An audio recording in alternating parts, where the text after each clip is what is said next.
Alors là, moi, je cherche les noms. Le maître du suspense, selon Paris Match. Le couteau suisse du suspense, selon les Échos, c'est Joël Dicker, évidemment. C'est un auteur que vous adorez. C'est l'auteur francophone le plus lu au monde.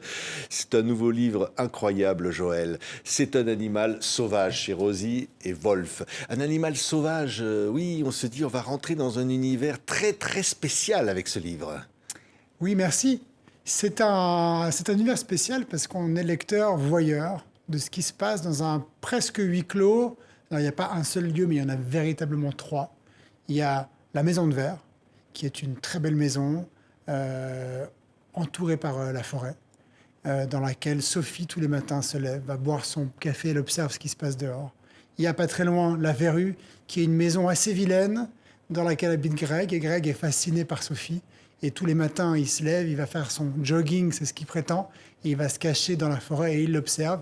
Et il y a un troisième lieu, c'est une bijouterie où un braquage a lieu. Et on suit ce braquage, et en même temps, on revient 20 jours avant sur ce qui s'est passé dans ces deux lieux, à rencontrer ces personnages.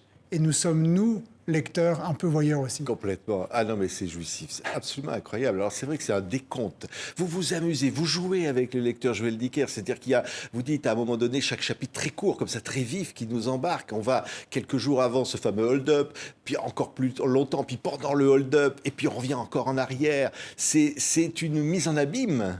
C'est une mise en abîme, et puis c'est le rythme. Le rythme, c'est prenant. Et on le voit dans tout ce qu'on fait. Dès qu'il y a un peu de rythme, dès qu'il y a une urgence, tout change. Les enjeux changent. Les enjeux changent.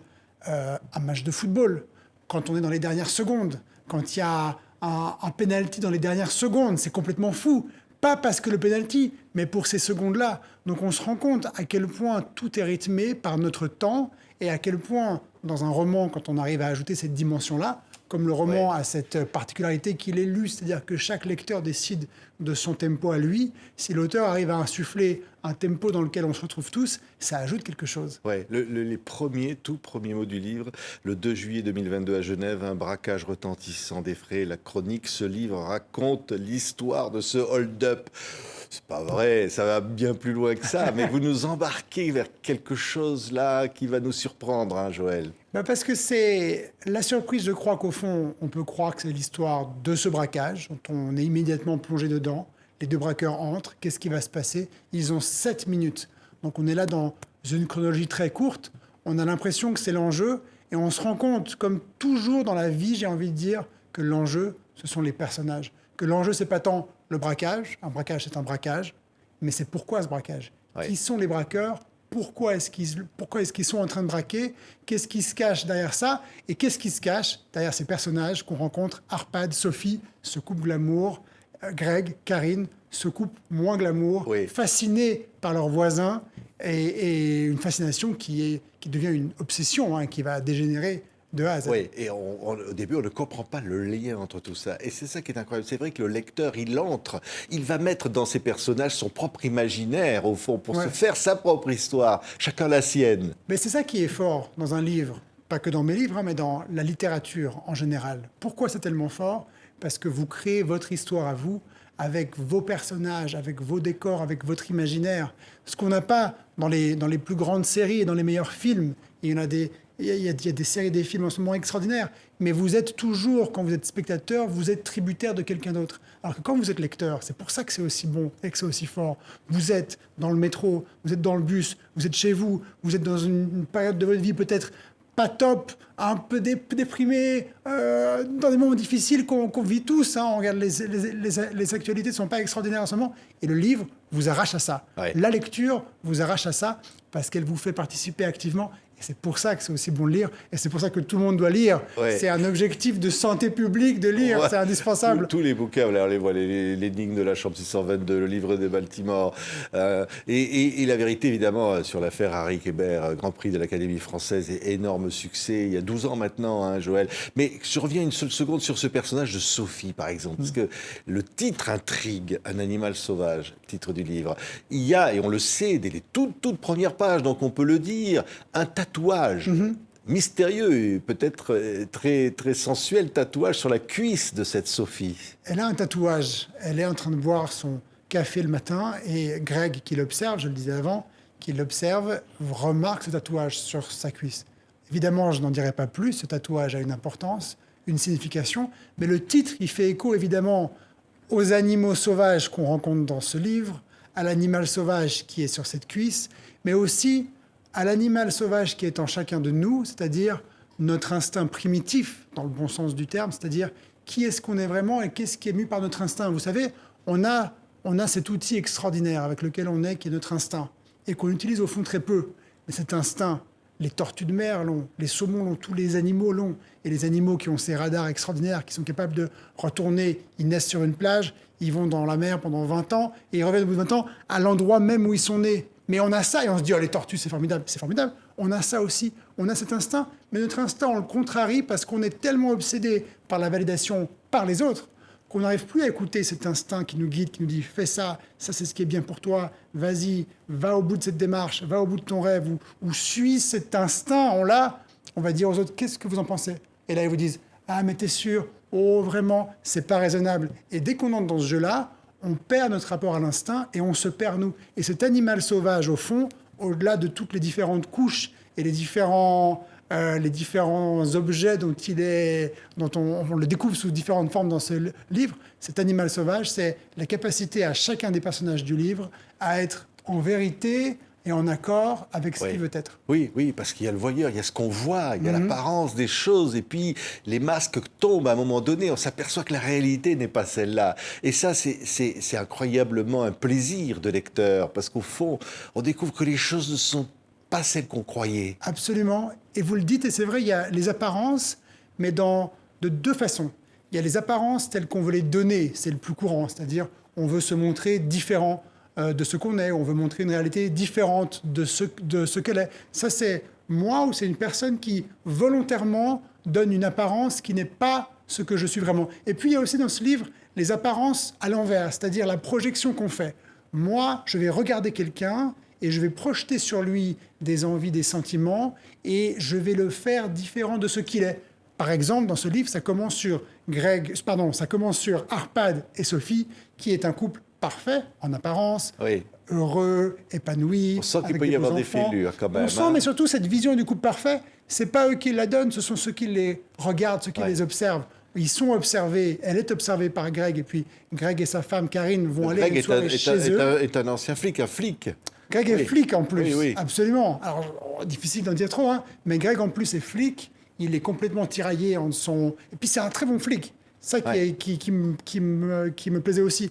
C'est pas un flic ripou, tordu, corrompu, je sais pas quoi. C'est un super flic qui fait un boulot côté pro toujours au top, mais qui, comme homme, être humain, est tiraillé par des envies, par des pulsions, qui font qu'il est ce qu'il est. Et on peut être un excellent flic et être parfois un homme pris par des pulsions, des travers et des difficultés. C'est l'un n'empêche pas l'autre. C'est ça qui fait ce qu'on est. Non, mais ce qui est génial, c'est que c'est très cinématographique aussi. C'est qu'au fond, on se dit oui, on est presque les acteurs de son propre personnage, et qu'en quelque sorte le jeu des apparences comme ça. Vous qui avez voulu être acteur, Joël, vous avez même fait le cours Florent. Est-ce que c'est comme ça de jouer avec les masques, hein? C'est ce qui me plaît parce que derrière le masque, il y a une réalité qui est souvent un milieu de ce qu'on imagine. Mais ça, dans la vie, dans le quotidien, on est entouré de gens, des collègues, des amis. Parfois, sa femme, son mari, son conjoint, dont on découvre, dont on se rend compte, ou même des parents, ou des enfants pour les parents, dont on se rend compte qu'ils ne sont pas exactement tels qu'on imaginait qu'ils sont. Et c'est pas grave. C'est ça l'important. C'est ça que ce livre, c'est ça que je raconte dans ce livre-là. C'est pas grave. On est comme on est. Et n'ayons pas peur de nous révéler tels que nous sommes, parce que les gens ne nous aimeront pas moins, les gens ne nous accepteront pas moins. Au contraire, ça fait du bien de se révéler, ça fait du bien d'être soi, ça fait du bien de tomber ce masque pesant qui nous tire la tête d'un côté ou de l'autre, et de se dire, eh bien en fait, je vais assumer qui je suis, je vais vivre pleinement qui je suis, et ça va me faire du bien. Et ça, c'est important. Dans un monde de l'image, dans un monde où on est constamment en train de se montrer et de se raconter tel que nous ne sommes pas, et si on se montrait tel qu'on est vraiment, avec nos faiblesses et nos difficultés, qui font notre charme et qui nous font entiers, puisque C'est la normalité d'avoir des faiblesses et Ouais. des difficultés. Ça fait partie de ce qu'on est et de qui on est. Alors, on appelle ça un page turner, c'est-à-dire qu'au fond, vous avez une page, vous avez besoin de tourner celle d'après, et puis encore après celle d'après, c'est jusqu'à la fin comme ça, et évidemment parce qu'on a besoin de reconstituer comme ça un puzzle, et il manque, vous savez, il manque le... Il manque toujours une pièce. Donc on se dit, on va la trouver le chapitre d'après, et c'est génial parce que derrière, on se dit évidemment, il y a, le but, c'est la résolution de l'énigme, c'est la fin, mais pour y arriver comme ça, on amène le lecteur, on le trimballe, on le trouble, on le trompe, on joue avec lui. Oui, écoutez, c'est un page turner et j'espère dans les deux sens. Ce que je veux dire, c'est que j'espère que le lecteur va avoir envie de tourner les pages pour savoir ce qui se passe et que tout d'un coup, quand il l'aura compris, il va se dire « Mais non, c'est pas possible !»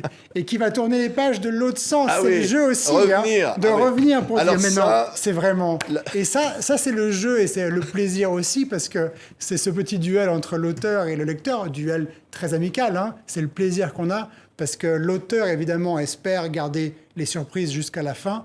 Et le lecteur, et moi le premier comme lecteur quand je lis un polar, a envie de savoir ce qui se passe et de trouver avant que l'auteur ne lui ait dit. Et c'est un jeu et c'est ce qui me plaît. C'est un jeu avec beaucoup, beaucoup de plaisir. C'est le plus important. Non, mais ce que je dis, quand s'amuser avec le lecteur, c'est-à-dire que pas lui donner tout de suite comme ça, c'est au moins de trimballer, parfois l'amener sur des fausses pistes. C'est l'aiguiller sur des fausses pistes. Et c'est le lecteur qui, volontairement, prend une porte plutôt qu'une autre. Il faut trouver, vous savez, c'est très important parce que c'est pas de la manipulation, c'est pas un jeu dans lequel volontairement on crée des faux décors et dans lequel on se perd. C'est vraiment arriver, un peu comme un tour de magie où on sait que dans le tour de magie, le magicien, il a un truc. Et on sait qu'il va tendre la main à gauche pour qu'on regarde à gauche, et puis à la droite, il va se passer quelque chose. Et puis tout d'un coup, à droite, vous voyez ce que je veux dire, on est toujours là-dedans.